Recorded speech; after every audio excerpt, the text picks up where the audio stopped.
अब हमारे सामने क्वेश्चन आता है that whether a child or a lunatic person can record an FIR or not. अब lunatic person वो होता है जो कि mentally unsound होता है, who is mentally unsound और mentally ill. ऐसे बंदे को हम lunatic person बोलते हैं. अब अगर आप section number 118 of evidence act देखोगे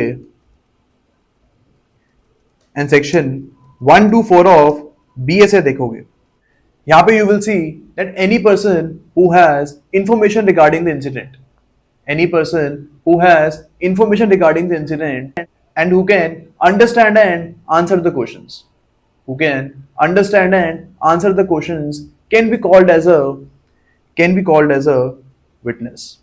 यानी कि अगर चाइल्ड या फिर ल्यूनाटिक पर्सन जो है ये क्वेश्चंस को समझ पा रहे हैं एंड उनको समझने के बाद सही तरीके से आंसर कर पा रहे हैं, तो यहाँ पे इनको विटनेस की तरह बुलाया जा सकता है एंड दैट इज वाई ये FIR पे रिकॉर्ड करवा सकते हैं. बिकॉज अगर इन्वेस्टिगेशन के टाइम पे FIR रिकॉर्ड करवाएंगे तो आगे जाके ट्रायल के टाइम पे भी इनको आना पड़ेगा, because FIR has a corroborative value at the stage of trial. तो यहाँ पे अ चाइल्ड और a lunatic person can be a competent witness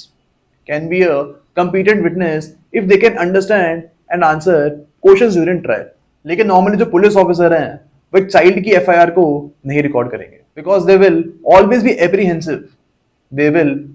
B apprehensive कि चाइल्ड आगे जाके क्वेश्चंस को आंसर नहीं कर पाएगा. एंड अगर ऐसा होगा then FIR will lose its corroborative value.